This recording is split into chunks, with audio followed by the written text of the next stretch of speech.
knocked over a bunch of shit. Hello everybody, welcome back to Steph's Movies and Music, and I am of course your host, Steph.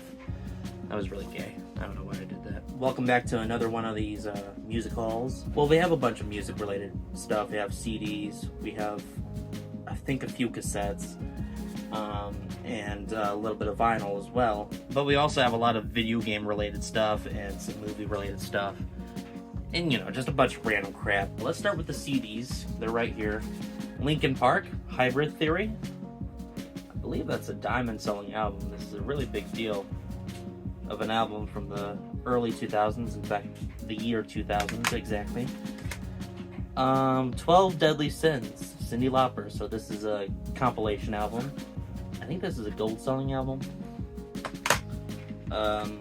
There's a couple more Cyndi Lauper albums in here. I'm trying to get all of them. Sisters of Avalon. This wasn't certified anything, unfortunately. This came out in 1996. Shinedown, Us and Them. Don't know much about this album. I do like Shinedown, though. I enjoy a lot of their music. Gorillaz. That's it, just Gorillaz. It's got Clint Eastwood on it. Don't really know a whole lot about Gorillaz, a whole lot. Santana, Shaman. Mainly got it for its artwork. There's a lot of really cool looking Santana albums. I don't really recognize any of these tracks, but I know that this is a double platinum selling album. This is the one that came out right after their Supernatural album. That's the one with Smooth on it, for example. And it had a couple other big hits on there, like Maria, I believe. I think both of those were #1 hits. Here we go, Lit, A Place in the Sun. For some of you punk rockers out there. I guess you could call this a punk rock, alternative rock, whatever you want to call it. My Own Worst Enemy is probably their biggest hit. That's on this album. I believe this is a platinum selling album. Elton John, The Diving Board. I'm also trying to get every Elton John album. Speaking of punk rock, Green Day, Dookie. I might have already had this one, but it's in pretty good condition. And I don't think mine has the brown spine here. So, that's pretty cool. I assume they put it brown because it's called Dookie. Sum 41, Chuck.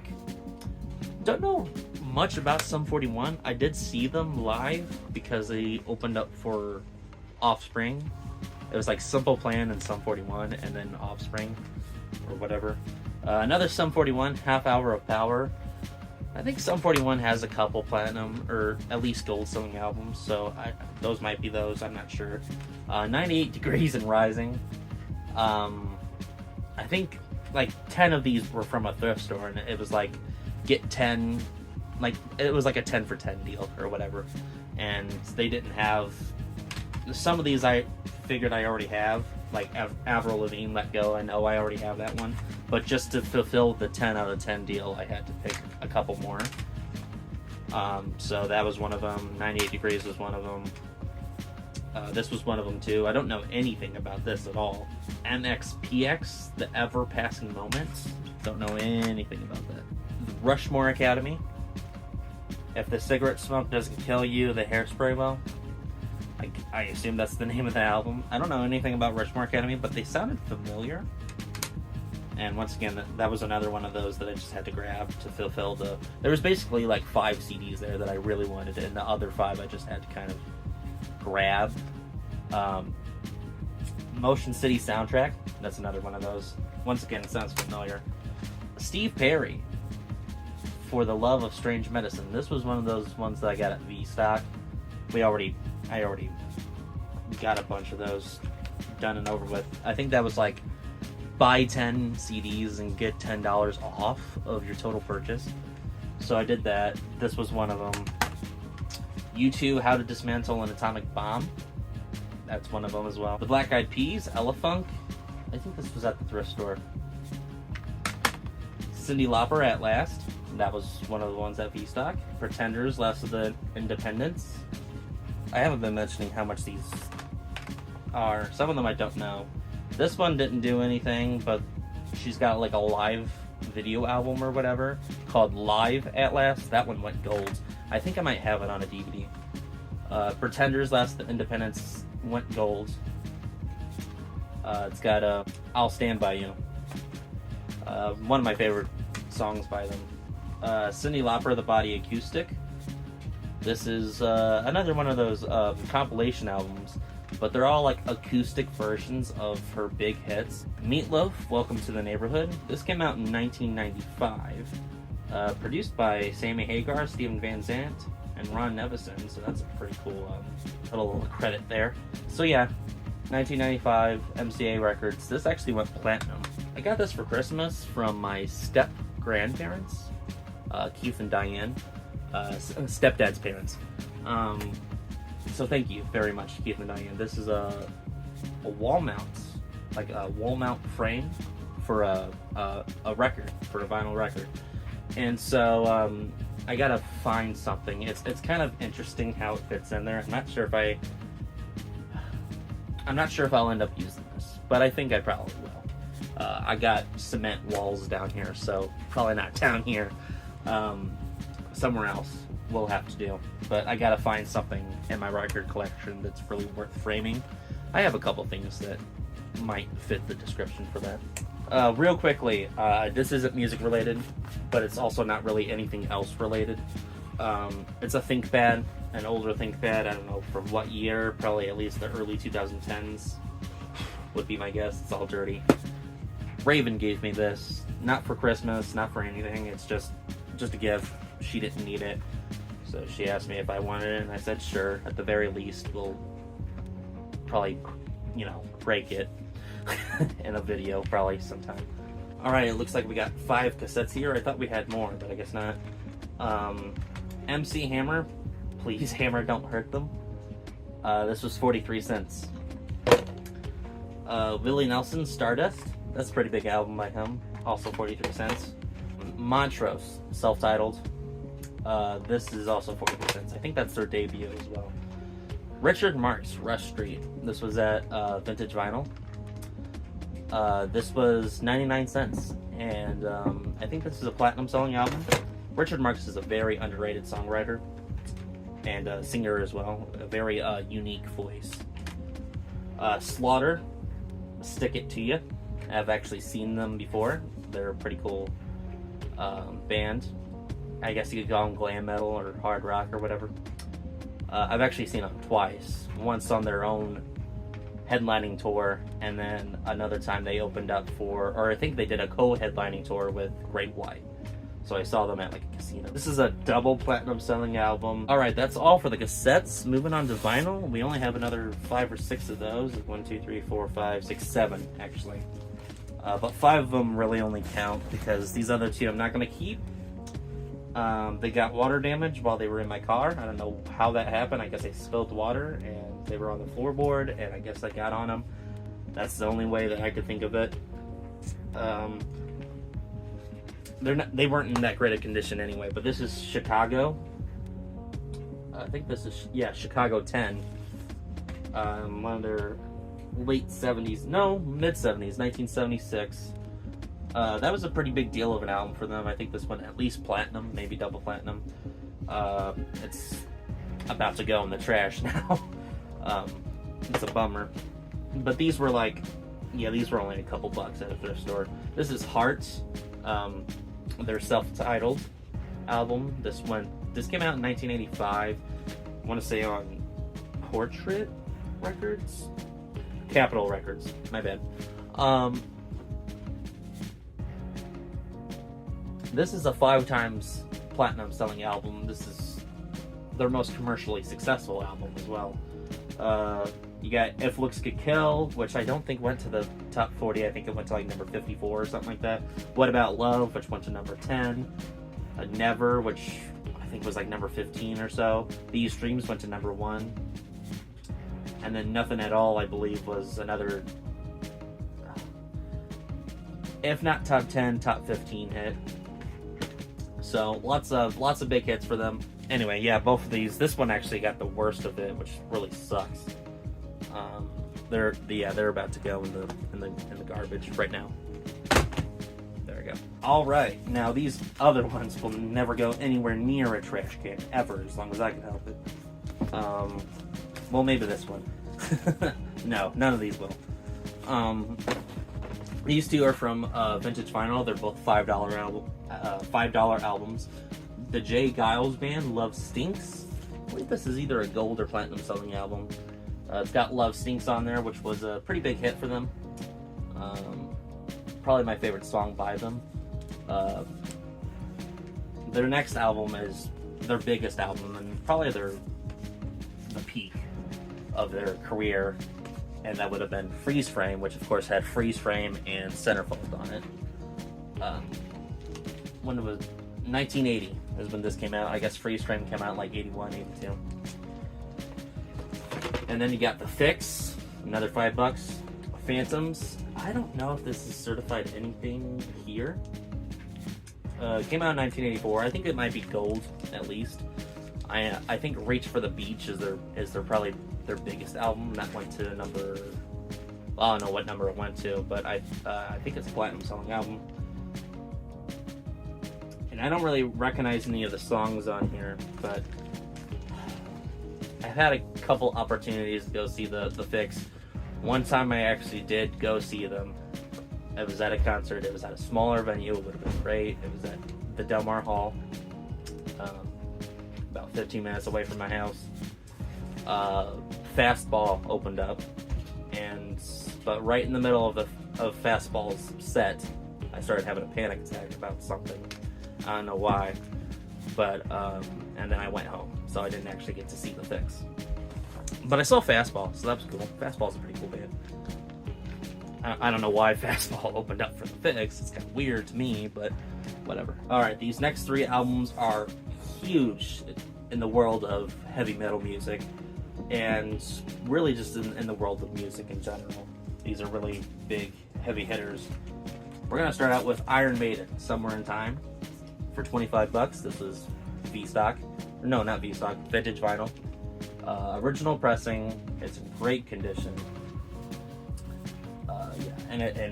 They go for more than $25. And Iron Maiden put out some of the greatest artwork of all time. So, there's that. Ozzy Osbourne, Diary of a Madman. That was for $20, also from Vintage Vinyl. Original pressing, as far as I know anyway. It does have a barcode, but for 1981 on CBS records, that was pretty common. So that doesn't necessarily mean the guy at the counter. I asked him if it was original pressing. He was like, probably not, because there's a barcode on it. And I was like, well, that doesn't necessarily mean that it's not original. But anyway, yeah, this is a big album. I think this is his second solo album. This is a triple platinum selling album. Somewhere in Time is a platinum selling album, in case I didn't say that before. Alright, Metallica and Justice for All. Original pressing. And it's sealed. Now, here's the one thing that I cannot prove. It is for sure an original pressing. So either way, it is worth money. At least like $150. At the very least. That said, and it was at Half Price Books. And this was actually a gift to me for Christmas. So thank you. To Mom. And, well, I think technically it was Santa. But anyway. So yes, this is original pressing. However, I am not sure if this was resealed or not. I don't have any proof. I might get somebody to look at it sometime that knows what they're talking about. I don't know if this is a dead giveaway, this little crease or seam here. It's kind of a dirty seal, which makes me believe that if it's dirty, then it's probably old, in which case maybe it's not resealed. But to be honest with you, I don't really know. Maybe somebody in the comments could let me know if this looks like it was resealed or not. Yeah. Either way, if it is original, if this is the original sealed one, then it's worth probably like $400. We got it for $80, so yeah. And even if it's not, if it is resealed, then that's fine too. It's still worth money, worth more than $80 for sure. And at least it'll be protected in there, and then I won't feel bad about opening it up. Because if this is like the original sealing on it, I'm never going to be able to listen to it. I can't open it up. And as far as the certification goes, I think this is like I want to say an 8 times platinum, something else. Let's cover these movies real quick. Just a few VHS tapes, looks like 6 of them. Reba in concert. I'm not the biggest Reba fan. It's not that I don't like her, it's just that she's not really my cup of tea. But, you know, whenever I see a live album, especially on a tape, and especially for as cheap as this one was, then I tend to get it. Fried Green Tomatoes. Really good, kind of quirky movie. Watched it with my grandma a few months ago. It was really good. Cocktail from Tom Cruise. I might have already had this one, but I figured just in case. Spartacus, Stanley Kubrick film. This came out in 1960. Of course, this is digitally remastered and everything. It actually has a rating now, so PG-13 apparently is what it's rated. Back in 1960, they didn't have a PG-13 film rating.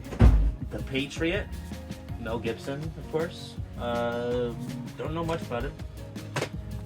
And again, I might have already had that one. I might have already had this one. But once again, these were like 50 cents a piece, so whatever. Dr. Dolittle 2. Yeah, so cool. Moving on to video game related stuff. Most of these I got from the thrift store. Yeah, all of them. I haven't been to GameStop in such a long time. We got Delta Force Urban Warfare from for the PlayStation. It was apparently $5, but I think it was actually $2.50. It's in one of those like CDR cases. But I figured, once again, this was probably like $2.50, so I figured I really didn't care. $4, we got Gears of War 4 for the Xbox One. Gears of War Judgment, which I heard isn't really all that good, but once again, $4, Xbox 360. Conflict Denied Ops for $4, Xbox 360. And then Star Wars Rogue Leader for $8.95. This is Rogue Squadron 2. I think I have 3, or maybe it was 2 that I have. I don't know. Once again, whatever. That's for the GameCube. Now we got Xbox One controller, a new one. This was a gift from my dad, so thank you very much, Dad, and his girlfriend Lindsay. Very comfortable. This is one of the newer ones. I had like one of like the original controllers for the Xbox One. I don't think it's the very first one. It's a whatever came out like after the very first controller for the Xbox One. But it's like, it's starting to drift. I've been missing the battery cover forever. I would take out the controller and show it to you, but it's over there. I've started using it like a month ago. Not a month, but like, you know, a few weeks ago. And once again, that was a Christmas gift from Dad and Lindsay, so thank you very much, Dad and Lindsay. Alright, now if you've already seen the Quest for the Odyssey video, you know what this is. I'm not going to open it up. You'll have to watch the video if you want to see. But this is the shooting gallery gun for the Odyssey. The Magnavox Odyssey to be exact, which is the first video game system for the home market. I have the rest of the system here in this bag. Not in very good condition, and I'm not going to take it out of the box. Once again, you'll have to see the video if you really want to dive into that, and I suggest you do. It's a very well done video, if I don't say so myself. I'll put the link in the description so you can click on it right after you watch this. Anyway, this is, yeah, that's it, actually. Thank you. Oh, well, I guess since it's right here, another tripod, so therefore we could get more camera angles professionally. Well, professionally. Anyway, slowly increasing the production value of this channel, like at the rate of a snail, but you know, slowly but surely. Anyway, thank you guys so much for watching. I'm not a professional in any way. And thank you for watching. I hope you enjoyed. Leave a like, comment, subscribe, all that good stuff, and I will see you guys later. Step sound.